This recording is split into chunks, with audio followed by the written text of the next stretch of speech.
৩৩ বছর পর জাহাঙ্গীরনগর বিশ্ববিদ্যালয়ে জাকসু নির্বাচন অনুষ্ঠিত হতে যাচ্ছে।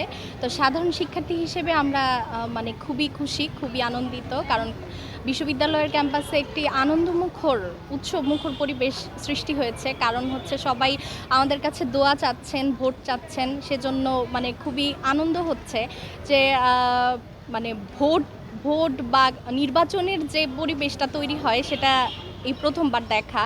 তো খুবই আনন্দ হচ্ছে এবং আমরা চাই মানে সাধারণ ভোটার যারা তারা চাই যে মানে যোগ্য প্রার্থী নির্বাচিত করতে এবং যোগ্য প্রার্থী হিসেবে যারা যারা দাঁড়িয়েছেন সবাই যোগ্য প্রার্থী, একজন সৎ এবং মানে সবার জন্য মানুষের জন্য করতে চান এমন একজন ব্যক্তিকে নির্বাচিত করতে।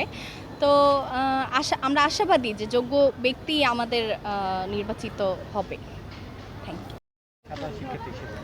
সাধারণ শিক্ষার্থী হিসেবে আমাদের প্রত্যাশা, যেহেতু দীর্ঘ ৩৩ বছর পর জাহাঙ্গীরনগর বিশ্ববিদ্যালয়ে কেন্দ্রীয় ছাত্র সংসদ নির্বাচন হচ্ছে, আদার কাটিয়ে আলুর পথে আমাদের জাকসু এখন একটা উৎসবমুখর পরিবেশ ক্যাম্পাসে বিরাজ করছে। আমাদের সাধারণ শিক্ষার্থী হিসেবে যারা জাকসুতে প্রতিদ্বন্দ্বিতা করছে, যারা নতুন নেতৃত্বে আসবে, তাদের কাছে একটি প্রত্যাশা, তারা যেন আমাদেরকে একটি সুষ্ঠু এবং গণতান্ত্রিক একটি ক্যাম্পাস যে উপহার দেয়, এটাই আমাদের ক্যান্ডিডেটদের কাছে প্রত্যাশা।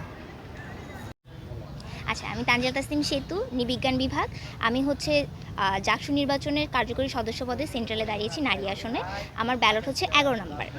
আর ক্যাম্পাসের পরিস্থিতি হচ্ছে খুব উৎসবমুখর একটা আমেজ যাচ্ছে, যে সবার সাথে কথা বলছি, লিফলেট দিচ্ছি বা হচ্ছে সবাই কথা বলছে, অ্যান্ড অনেক হচ্ছে সাদরে গ্রহণ করছে। তো ব্যাপারটা বেশ মজাই লাগছে, যে নতুন এক্সপিরিয়েন্সে অনেক বছর পরে হয়তো মানে 33 বছর পরে জাকসু হচ্ছে, এটা তো অবশ্যই একটা বড় বিষয়। তো শিক্ষার্থীরা ওটা সাদরে গ্রহণ করেছে।